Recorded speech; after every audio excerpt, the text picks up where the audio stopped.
તો કેમ છો વિદ્યાર્થી મિત્રો? આજે આપણે જોવાના છીએ ધોરણ 7 ચેપ્ટર બીજું અપૂર્ણાંક અને દશાંશ સંખ્યાઓ સ્વાધ્યાય 2.2 ના દાખલા નંબર 5 અને 6. અને એ પહેલા તમે આના આગળના ચેપ્ટર અને આના આગળના સ્વાધ્યાયની વિડીયો ન જોઈ હોય અને 2.2 ના દાખલા નંબર 1 થી લઈને 4 સુધીની વિડીયો ન જોઈ હોય તો અમારી ચેનલ પર જઈને જોઈ લેવો. દાખલા નંબર 5 માં એવું કહ્યું છે કે શૈલીએ તેના બગીચામાં એક હારમાં 4 છોડ રોપ્યા છે.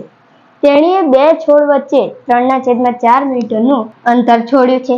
પ્રથમ અને છેલ્લા છોડ વચ્ચેનું અંતર આપણે શોધવાનું છે. તો આપણે સમજવા માટે આકૃતિ દોરી છે. તો શૈલીએ તેના બગીચામાં, આ એક બગીચો છે, તેમાં તેણે એક હારમાં 1, 2, 3 અને 4 છોડ રોપ્યા છે અને તેની વચ્ચે આ તમે જોઈ શકો છો 3/4 મીટરનું અંતર રાખ્યું છે. તો આપણે પ્રથમ અને છેલ્લા, આ પ્રથમ છે અને છેલ્લા છોડ વચ્ચેનું અંતર શોધવાનું છે. તો આપણે લખી લઈએ, પહેલા લખી લઈએ પ્રથમ અને છેલ્લા છોડ વચ્ચેનું અંતર. પ્રથમ અને છેલ્લા છોડ વચ્ચેનું અંતર. હવે આપણે પ્રથમ અને છેલ્લા છોડ વચ્ચેનું અંતર શોધવા માટે આ ત્રણેય જે તેણે જગ્યા રોકી એટલે કે છોડી છે 3/4 મીટર, તેનો આપણે સરવાળો કરી દેવાનો.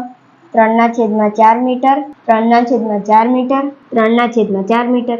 હવે આ છેદ સરખા છે એટલે હું એને સરવાળો કરું છું, તે માટે હું તેને કોમન લઈ શકું એટલે કે 1 લઈ શકું. હવે અંશને આપણે 3 સરખા છે, 3, 3, 3, તો તેને કોમન ના લઈ શકાય પરંતુ છેદને લઈ શકાય. તો 3 + 3 + 3 એના છેદને આપણે 1 વાર લઈ શકાય. તો અહીંયા આપણે આનો સરવાળો કરી લઈએ. 3, 3 ને 3 તો થઈ જશે 9 અને એના છેદમાં 4/4. હવે અહીંયા અંશ મોટો છે એટલે તેને મિશ્ર અપૂર્ણાંકમાં ફેરવવા પડશે. ચાલો ફેરવી લઈએ. 9 ને ભાગ્યા 4, 4 × 4 = 8, તો 4 × 8, 9 માંથી 8 જશે, રહેશે 1. અહીંયા આપણને મળી ગયું 2 1/4, તો અહીંયા મળી ગયું 2 1/4. આ થઈ ગયો આપણો જવાબ. આ ભાગાકાર આપણે ઓનલી અહીંયા મિશ્ર અપૂર્ણાંકમાં ફેરવવા માટે કરવાનો હતો. તો અહીંયા આપણો આ દાખલાનો જવાબ આવી ગયો છે. તો પ્રથમ અને છેલ્લા છોડ વચ્ચેનું અંતર આપણને 2.1/4 મીટર મળી છે. તો અહીંયા આપણો દાખલા નંબર 5 પૂરો થાય છે, જે દાખલા નંબર 6. તો દાખલા નંબર 6 માં એવું કહ્યું છે કે લિપિકા દરરોજ 1.3/4 કલાક પુસ્તક વાંચે છે. તે આ પુસ્તક 6 દિવસમાં આખું વાંચે છે. આ પુસ્તક વાંચવા માટે તેણે બધું મળીને કેટલા કલાકો ફાળવ્યા હશે? તો અહીંયા આપણને આપ્યું છે કે લિપિકા દરરોજ 1.3/4 કલાક પુસ્તક વાંચે છે. તો આપણે લખી લઈએ એક દિવસમાં પુસ્તક વાંચનના કલાકો.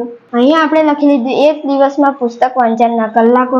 તે આપણને અહીંયા આપ્યા છે 1.3/4, 1.3/4.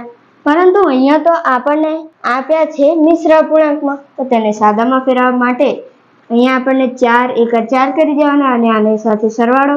જે જવાબ આવે તેનો 4 × 4 એ આપણો જવાબ આવ્યો અને તેને આના સાથે સરવાળો. તો 4 ને 3 થઈ જશે 7 અને એના છેદમાં અહીંયા જે છેદમાં હોય તે અહીંયા મૂકવાનું. તો 7/4 કલાકો. હવે આ પુસ્તક 6 દિવસમાં આખું વાંચે છે એટલે કે પુસ્તક વાંચવાના દિવસો બરાબર આપણને અહીંયા આપી દીધા છે 6 કલાકો, સોરી 6 દિવસ. તો અહીંયા આપણે લખી લીધું 6 દિવસ.